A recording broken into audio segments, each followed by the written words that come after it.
Hello viewer, मैं निशात अहमद। स्वागत है आपका अपना चैनल जीएस ऑनलाइन पर। तो दोस्तों, अभी जो मैट्रिक का एग्ज़ाम हुआ है सामाजिक विज्ञान से फर्स्ट सिटिंग में, उसका मेरे पास आंसर शीट है। मेरे पास सेट नंबर है ए। इसका 100% करेक्ट आंसर है, इसलिए आप इससे अपना आंसर मिला लेंगे। ऐसे तो सभी ऑब्जेक्टिव क्वेश्चन एक ही है, सिर्फ सीरियल वाइज उसका बदला गया है। आप यहाँ से मिला सकते हैं दोस्तों। चलिए दोस्तों, बगैर लेट किए हुए शुरू करते हैं। मेरे पास सेट नंबर है ए सेट का मेरे पास ए सीरीज है।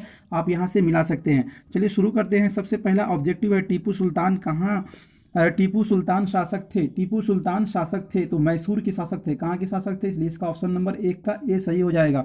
अगला है, वार एंड पीस किसकी रचना है। वार एंड पीस किसकी रचना है, तो कार्ल मार्क्स की रचना है। इसलिए वार एंड पीस किसकी रचना है, तो वार एंड पीस लियो टॉल्साई की रचना है, इसलिए इसका ऑप्शन नंबर बी सही हो जाएगा। अगला प्रश्न है, अंतर्राष्ट्रीय महिला दिवस किस तिथि को मनाया जाता है। अंतर्राष्ट्रीय महिला दिवस किस तिथि को मनाया जाता है, तो 8 मार्च को मनाया जाता है, इसलिए इसका ऑप्शन नंबर बी सही हो जाएगा। अगला प्रश्न है 3 नंबर में, अंग कोरवाट के मंदिर का निर्माण किस शासक के द्वारा करवाया गया था। अंग कोरवाट के मंदिर का निर्माण किस शासक के द्वारा कराया गया था। 4 नंबर, तो 4 का ऑप्शन नंबर ए सही हो जाएगा। 4 का ऑप्शन नंबर ए सही है, सूर्यवर्मन द्वितीय, इसलिए इसका ऑप्शन नंबर ए सही हो जाएगा।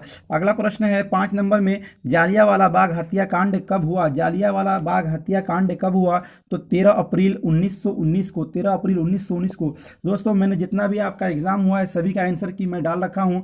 आप हमारे इस वीडियो के डिस्क्रिप्शन में आप देख सकते हैं, वहाँ पर मैं लिंक डाल दूंगा। जो इंग्लिश का एग्जाम हुआ उसका भी आंसर की मैंने डाल रखा है, और मोस्ट वीवीआई जो सब्जेक्टिव ऑब्जेक्टिव है दोस्तों, वो भी मैं डालता हूं। आप उसको भी डिस्क्रिप्शन में लिंक दे दूंगा, आप वहां से देख सकते हैं। चलिए दोस्तों, आज शुरू करते हैं। आगे अगला है 6 नंबर में, वेदों की ओर लौटो नारा किसने दिया। वेदों की ओर लौटो नारा किसने दिया, तो स्वामी दयानंद सरस्वती ने दिया था, इसलिए इसके 6 का ऑप्शन नंबर सी सही हो जाएगा। अगला प्रश्न है 7 नंबर में, सविनय अवज्ञा आंदोलन किस यात्रा से शुरू हुआ। सविनय अवज्ञा आंदोलन किस यात्रा से शुरू हुआ, तो 1930 दांडी यात्रा से शुरू हुआ था, इसलिए 7 का ऑप्शन नंबर सी सही हो जाएगा। अगला प्रश्न है 8 नंबर में, Tata iron and steel company की स्थापना की गई। Tata iron and steel company की स्थापना की गई तो 1907 ईस्वी में, इसलिए इसका ऑप्शन नंबर बी सही हो जाएगा। अगला प्रश्न है 9 नंबर में, सिखों के 10वें और अंतिम गुरु श्री गोविंद सिंह का जन्म बिहार के किस नगर में हुआ था। 9 नंबर, तो पटना में हुआ था। कहाँ हुआ था, पटना में हुआ था, इसलिए इसका ऑप्शन नंबर सी सही हो जाएगा। अगला प्रश्न है 10 नंबर में, गुटेन वर्ग का जन्म कहाँ हुआ था। गुटेन वर्ग का जन्म कहाँ हुआ था, जर्मनी में हुआ था, इसलिए इसका ऑप्शन नंबर बी सही हो जाएगा। अगला प्रश्न है 11 नंबर में, किसने कहा संसाधन होते नहीं बनते हैं। किसने कहा, तो महात्मा गांधी ने कहा था, इसलिए इसका ऑप्शन नंबर 11 का बी सही हो जाएगा। अगला प्रश्न है 12 नंबर में, सौर ऊर्जा निम्नलिखित में से कौन सा संसाधन है। सौर ऊर्जा निम्नलिखित में कौन सा संसाधन है, 12 नंबर, तो नवीकरणीय, इसलिए इसका ऑप्शन नंबर बी सही हो जाएगा 12 का। अगला प्रश्न है 13 नंबर में, बृहद क्षेत्र में जल की उपस्थिति के कारण ही पृथ्वी को कहते हैं, तो कौन सा ग्रह कहते हैं, नीला ग्रह कहते हैं, इसलिए इसका ऑप्शन नंबर बी सही हो जाएगा 13 का। अगला प्रश्न है 14 नंबर में, भारत का राष्ट्रीय पक्षी है, बहुत आसान क्वेश्चन है। भारत का राष्ट्रीय पक्षी मोर है, हम लोग सब जानते हैं, इसलिए इसका ऑप्शन नंबर सी सही हो जाएगा।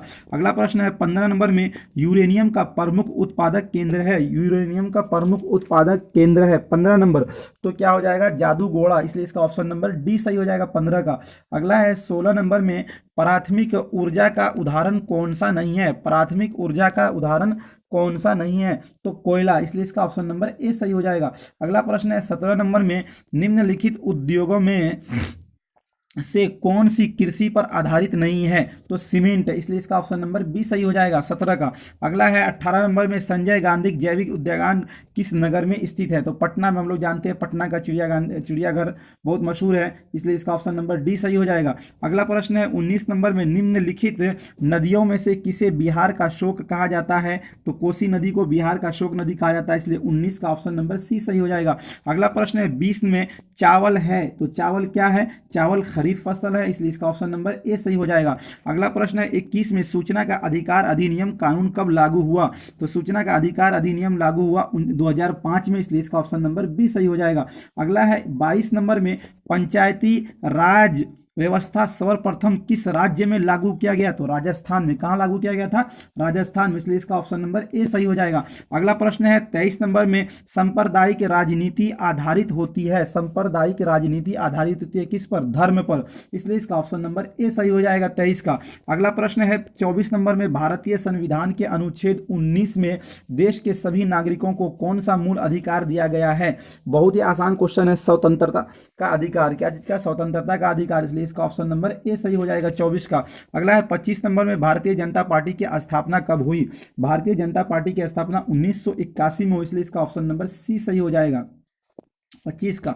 अगला प्रश्न है 26 नंबर में, बोलीविया में जनसंघर्ष का मुख्य कारण था? 26 नंबर, तो 26 का ए सही हो जाएगा, पानी की कीमत में वृद्धि, पानी की कीमत में वृद्धि। अगला प्रश्न है 27 नंबर में, राजनीतिक दलों की मान्यता और उसका चिन्ह किसके द्वारा प्रदान किया जाता है? तो निर्वाचन आयोग के द्वारा, इसलिए इसका ऑप्शन नंबर सी सही हो जाएगा 27 का। अगला प्रश्न है 28 नंबर में, लोकतंत्र की सफलता निर्भर करती है, लोकतंत्र की सफलता निर्भर करती है 28 नंबर, तो नागरिकों की विवेकपूर्ण सहभागिता पर, इसलिए इसका ऑप्शन नंबर सी सही हो जाएगा 28 का। दोस्तों आपका जितना भी सही हो आप हमारे कमेंट बॉक्स में जरूर लिखेंगे कि आपका कितना सही हुआ। 29 में है, वर्तमान में नेपाल की शासन प्रणाली क्या है? तो नेपाल में लोकतंत्र है, इसलिए इसका ऑप्शन नंबर ए सही हो जाएगा। अगला प्रश्न है 30 नंबर में, निम्न में से किसको प्राथमिक क्षेत्र कहा जाता है? तो कृषि को प्राथमिक क्षेत्र कहा जाता है, इसलिए इसका ऑप्शन नंबर बी सही हो जाएगा 30 का। अगला है 31 में, भारत में वित्तीय वर्ष होता है, तो भारत में वित्तीय वर्ष 1 अप्रैल से 31 मार्च तक होता है, इसलिए इसका ऑप्शन नंबर सी सही हो जाएगा। अगला प्रश्न है 32 नंबर में, इनमें से कौन सा संस्थागत वित्त का साधन है? इनमें से कौन सा संस्थागत वित्त का साधन है? तो व्यवसायिक बैंक, इसलिए इसका ऑप्शन नंबर सी सही हो जाएगा 32 का। आपका जितना भी सही होता है कमेंट बॉक्स में जरूर लिखेंगे। इस वीडियो को लाइक और शेयर जरूर जल्दी से कर दीजिए, और एक नया वीडियो मैं साइंस का लेकर आने वाला हूं, जस्ट अभी अपलोड करूंगा, आप उसे जरूर देखेंगे। आप हमारे चैनल पर बने रहें। चलिए दोस्तों 33 नंबर में है, निम्न में से कौन बीमारू राज्य है? तो बिहार को बीमारू राज्य कहते हैं, इसलिए 33 का ऑप्शन नंबर ए सही हो जाएगा, 33 का ऑप्शन नंबर ए सही हो जाएगा। अगला प्रश्न है 34 नंबर में, नई आर्थिक नीति में किसे सम्मिलित नहीं किया गया? नई आर्थिक नीति में किसे सम्मिलित नहीं किया गया? तो नियंत्रित अर्थव्यवस्था को, इसलिए इसका ऑप्शन नंबर ए सही हो जाएगा। अगला प्रश्न है 35 नंबर में, WTO यानी विश्व व्यापार संगठन की स्थापना किस वर्ष की गई? तो इसकी स्थापना की गई थी 1995 में, इसलिए इसका ऑप्शन नंबर ए सही हो जाएगा। अगला प्रश्न है 36 नंबर में, किसने कहा बिहार के विकास के बिना भारत का विकास संभव नहीं है? तो डॉक्टर APJ अब्दुल कलाम ने। किसने कहा? डॉक्टर APJ अब्दुल कलाम ने, इसलिए इसका ऑप्शन नंबर ए सही हो जाएगा। अगला प्रश्न है 37 नंबर में, योजना आयोग को भंग कर कौन सा आयोग बना? तो नीति आयोग बना। कौन सा आयोग बना? नीति आयोग, इसलिए इसका ऑप्शन नंबर ए सही हो जाएगा 37 का। अगला है 38 नंबर में, राष्ट्रीय विकास परिषद का गठन कब हुआ था? राष्ट्रीय विकास परिषद का गठन 1952 में हुआ था, इसलिए इसका ऑप्शन नंबर सी सही हो जाएगा। अगला प्रश्न है 39 नंबर में, सुनामी कहाँ आता है? तो सुनामी समुद्र में आता है, इसलिए इसका ऑप्शन नंबर बी सही हो जाएगा। अगला है 40 नंबर में, संचार का सबसे लोकप्रिय साधन है? संचार का सबसे लोकप्रिय साधन सार्वजनिक टेलीफोन है, इसलिए इसका ऑप्शन नंबर ए सही हो जाएगा। साथियों आपका जितना भी सही हो आप हमारे कमेंट सेक्शन में जरूर लिखेंगे आपका कितना सही हुआ। आप हमारे चैनल पर और भी आंसर की देख सकते हैं, और VVI मोस्ट इंपोर्टेंट वीडियो डाला था उसको भी आप देख सकते हैं। साइंस का भी अभी थोड़ी देर में डाल दूंगा। इस वीडियो को लाइक और शेयर जरूर करें। यदि आपने हमारे चैनल को सब्सक्राइब नहीं किया है तो प्लीज़ सब्सक्राइब वाले बटन को दबाकर सब्सक्राइब कर दें, और बगल में घंटी वाले आइकॉन को प्रेस कर नोटिफिकेशन को ऑन कर दें, ताकि जो भी वीडियो मैं डालूं सबसे पहले आप तक पहुंचे। बहुत बहुत धन्यवाद।